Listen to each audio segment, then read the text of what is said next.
I got this JDM 2-liter in here. I got this old engine crane,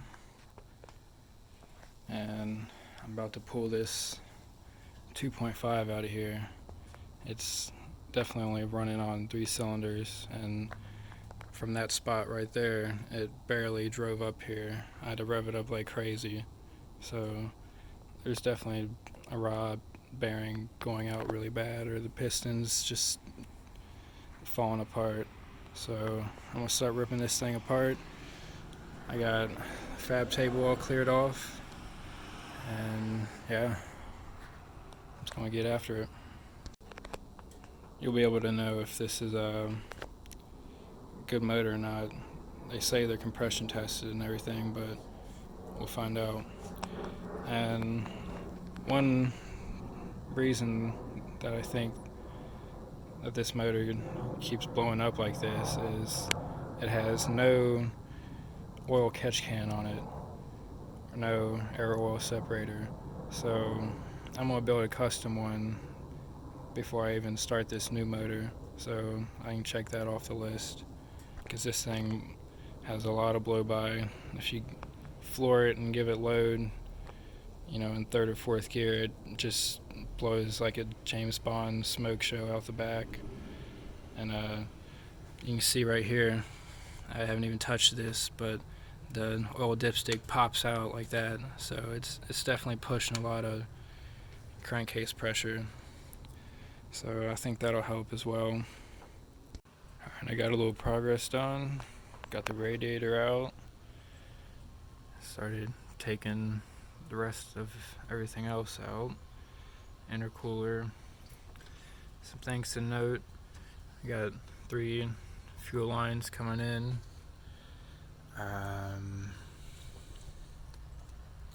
This blow off valve, I got, let's see, where's that?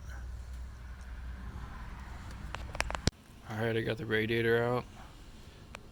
Fuel lines off.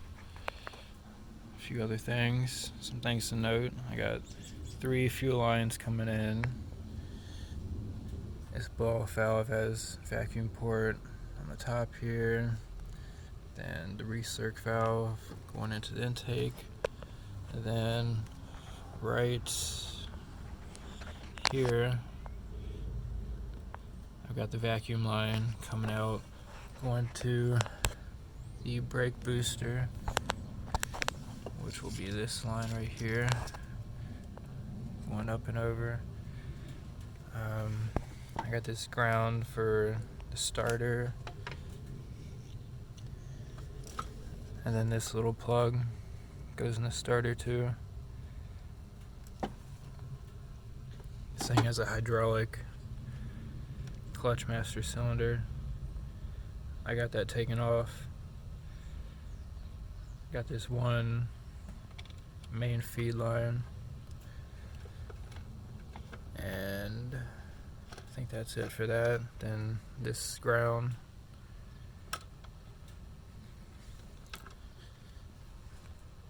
This plug.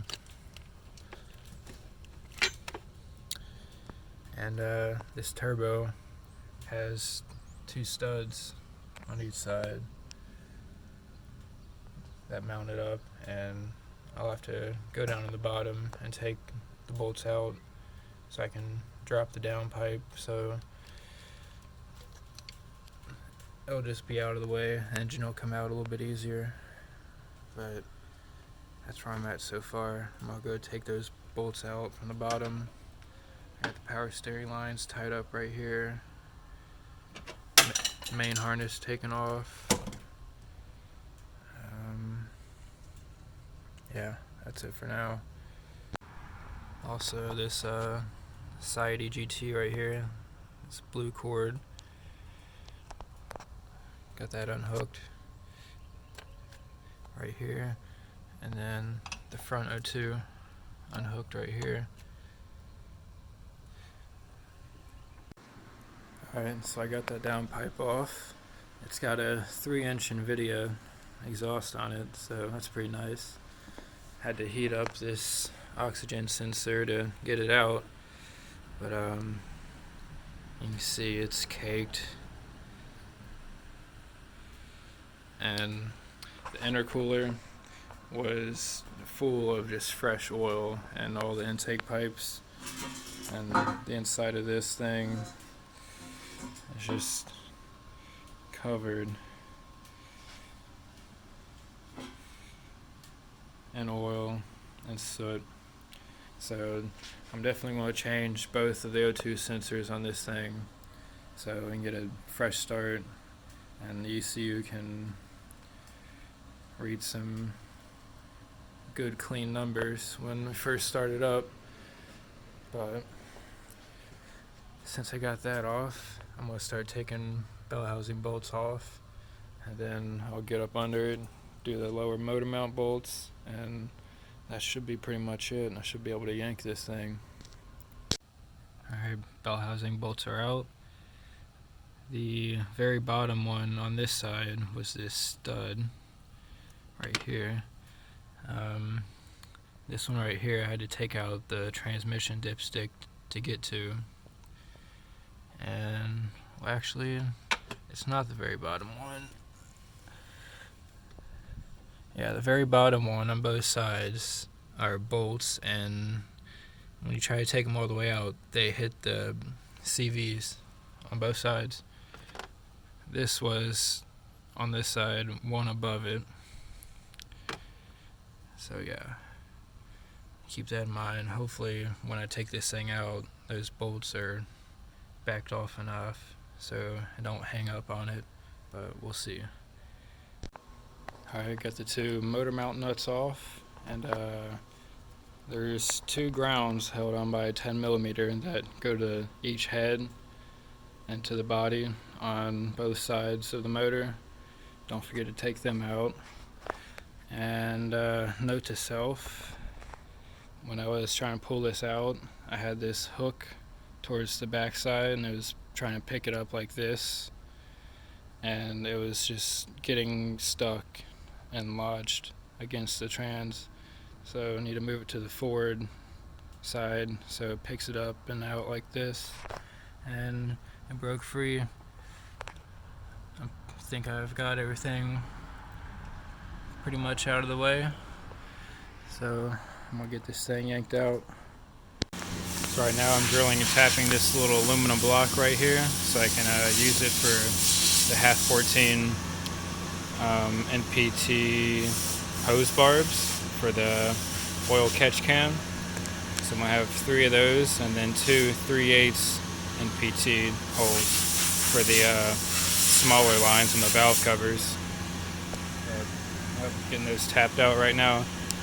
I may have to make another one of these because the spacing may not be wide enough to fit the actual like hex part of the barbs when you screw them in there, but we'll see. Alright, got everything pretty much switched over from the 2.5 over to the 2.0.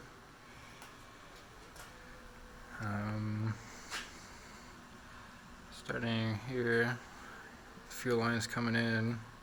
Got one coming down over to this side for the fuel rails, then return. Well, I guess not a return, like goes in, then back out over to the other side with another one. And this front one here goes to a T, then goes up to this fuel control solenoid thing. Then the other side goes into the big front port on the intake here. Bottom side of the T goes to this, I guess, regulator. And then other side intake, and this goes back to this T right here. It's this one right here.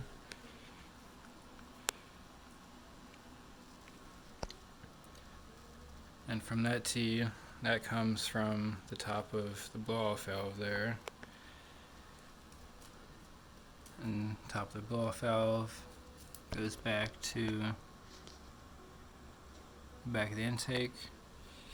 This port right here, back there, is from the brake booster. And there's a third one here that comes from the PCV. And that's coming from down at the bottom of the block. There's another one coming from the block. I have a 5/8 hose on that. That's going to be going to the catch can. And this one used to come up and loop to this right here.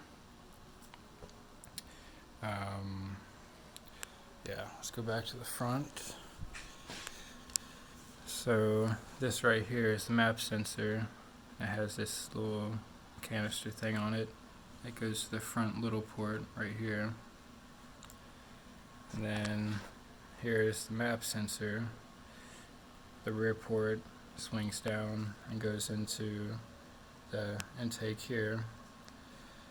And then the rear one goes under the intake and kind of necks down into this 3/16 1/8 inch hose right here, which tees into the wastegate and then the front of the turbo right there. The coolant hoses, here's the cylinder 4 coolant hose on these Japanese motors. From the crossovers, these go to the heater core. I'm going to have this Y into the bottom hose for the heater core. And these two lines here swing up into the intake manifold. There's the bottom one, and here's the top one. I think that's pretty much it. This hose right here that comes out of the PCV comes up to this little valve here on the intake boot, and it has a connector going to it. I'm going to cut this and plug it off, and then take this out of the block, put a 5/8 hose on it, and run it up to the catch can, and then cut this here and plug it. I wasn't planning on doing the catch can until now. I made that little block for all the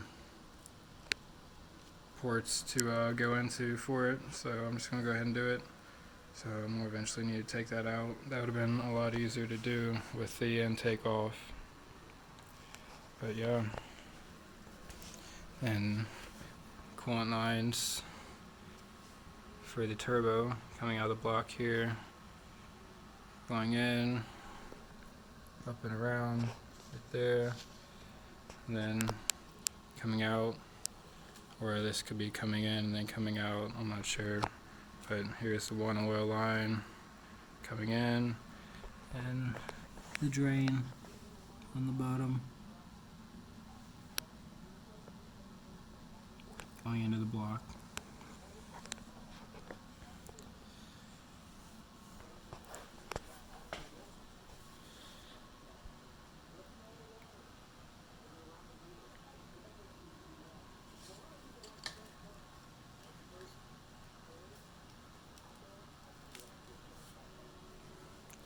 Just want to get a good video of everything just to look back on if I need.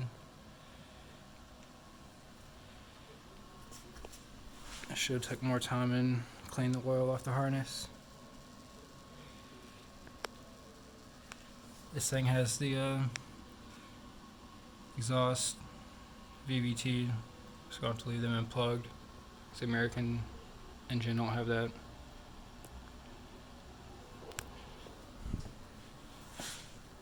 Flywheel, clutch, pressure plate on. Pretty much ready to throw this thing in. So that'll be next. Alright, I got these PCV hoses all figured out for the catch can. I got this one coming out of the block. I got this one coming out of the block. And here's a 5/8 hose coming from the crossover tube from this side valve cover. Here's that crossover tube, goes up and under the intake. And then the 1/2 inch on this side, coming over. 5/8 wiring in with this hose coming from the crossover. So that'll be 3 5/8 hoses and the 2 1/2-inch hoses, and that'll all go to this block right here. So I'll weld this to the little catch can I'm going to make. Then this, that used to go straight from that little PCV block that was right here. I just got that capped off. I got this right here for this sensor capped off. This sensor down in there that goes on the intake. It's really hard to see. This, I got it blocked off. And then I got this other big port blocked off with the 5/8 hose. So that should be all the PCV stuff there. And next I'll probably make the catch can. Start out with some CAD and then transfer it over to aluminum sheet metal and get this thing welded on. And once I got that, I'll be ready to throw this thing in and move on. Alright, so I tried putting this thing in, and unfortunately this here dowel pin was hitting against this one down here. They lined up perfectly. So chances are, if you do this kind of swap, that those 2 dowel pins are going to line up. So I recommend pulling one of them out, which that's what I had to do. I had to heat up the case of the bell housing there and use this and a pry bar to pull it out of there. And one problem is I took a pair of calipers and I measured this pin and then that pin, and they're both exactly on 10 millimeter, 0.393. So if I try to put this back in, it would be really hard trying to press fit that pin back in. So I'm going to go root around in my drill drawer and try to find an X drill. X drill is 0.397, and I'm going to drill out that bell housing hole, so it'll give me an extra 4 or so thousandths of clearance, and that'll make swinging it back in there a little bit easier.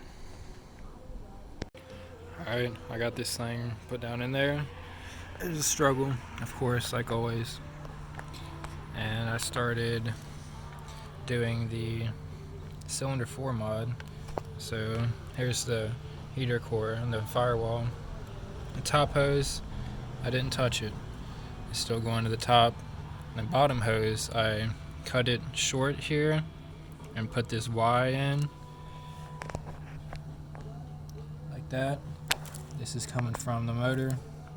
This is going down the cylinder 4 right there.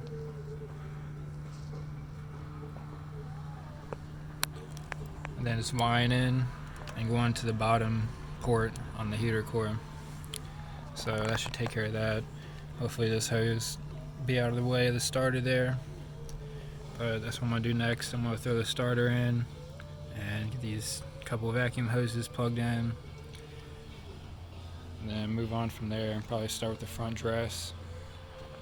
Get that, I haven't decided if I want to use the United States front pulley or the JDM one, because they're a little bit different.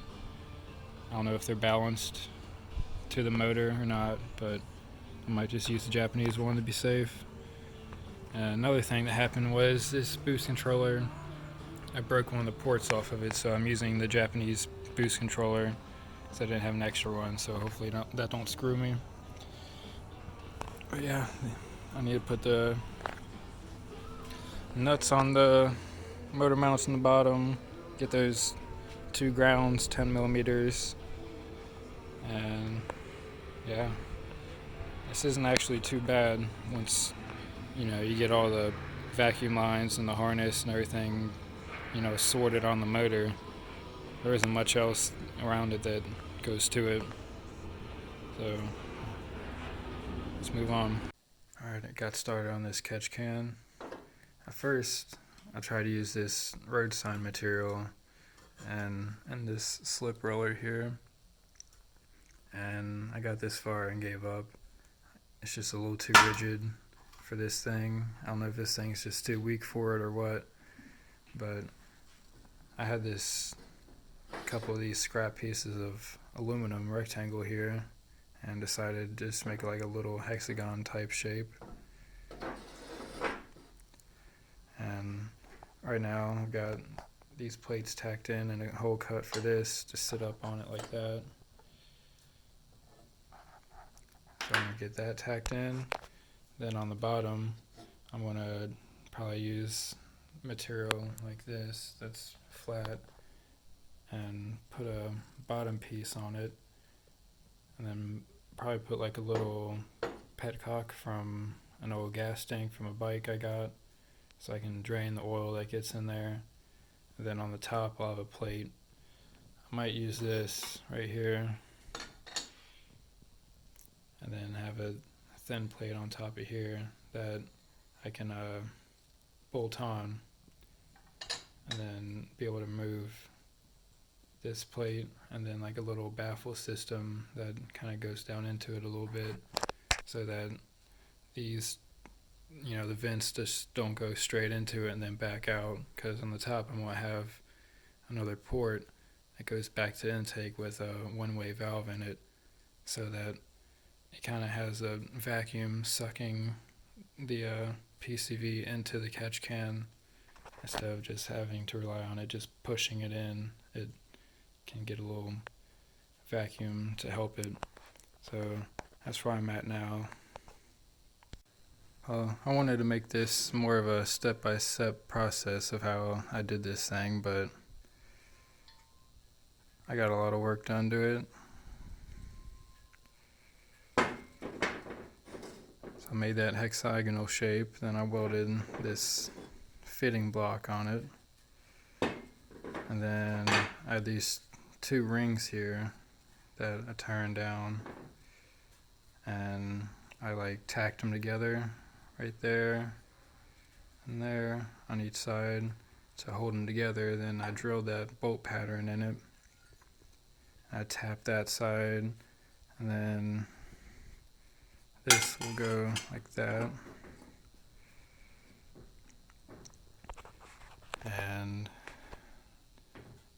have this all clamped together, welded this little top ring on, and then this piece right here, which will be another fitting, and that will go back to the intake manifold, so it'll pull vacuum through here.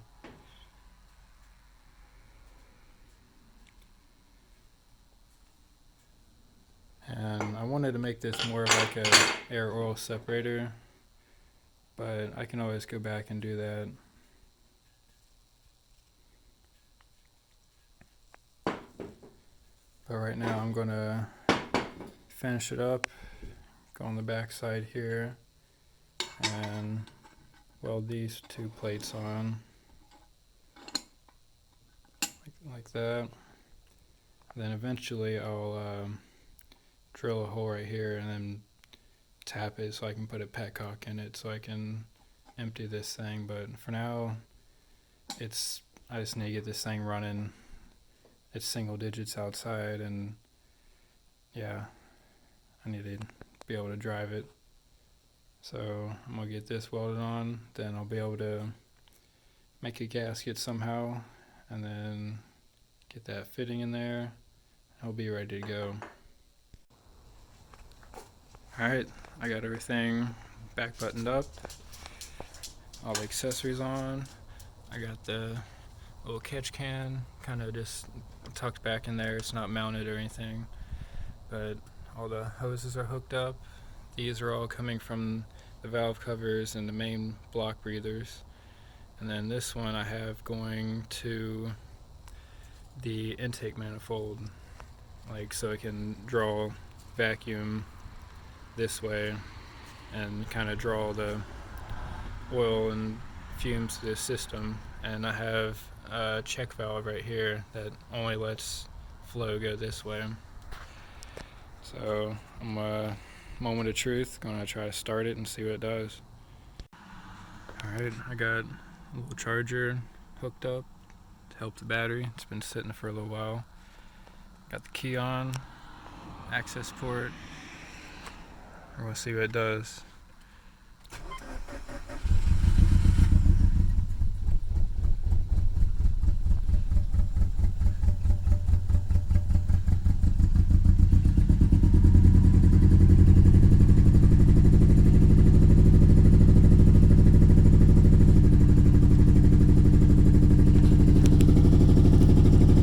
Running really rough.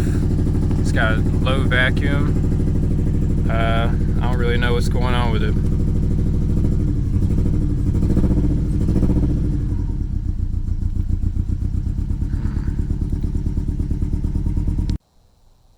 Alright, I'm gonna start this thing back up again because I came out here and looked at it and the engine was shaking like super crazy. I think it's only running on 3 cylinders or something, but it's really weird. I've never seen it act like this before.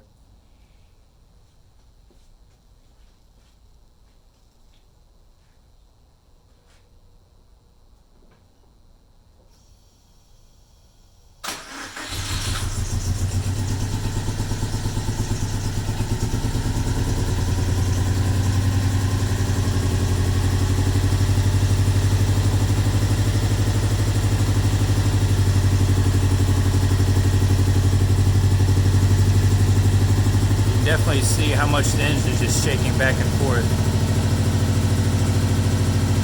It's really rough.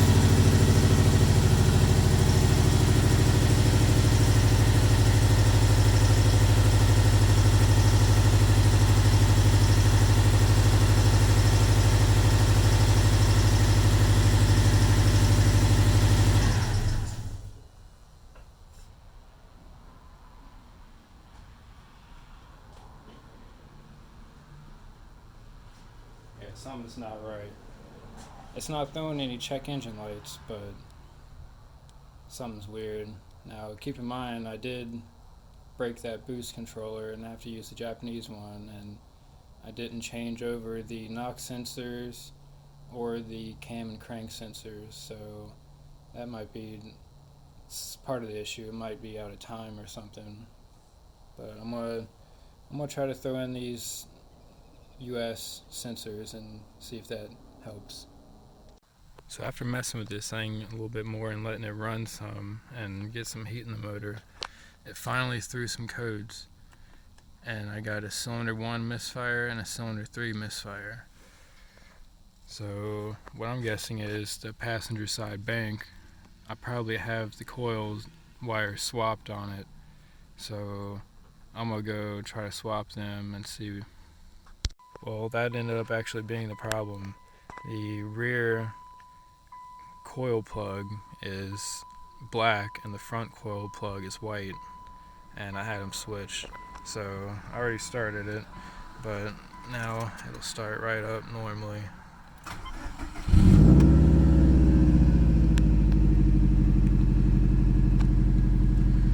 Now when I first started this thing, it sounded like it had a massive knock for like a minute, but it kind of quieted down.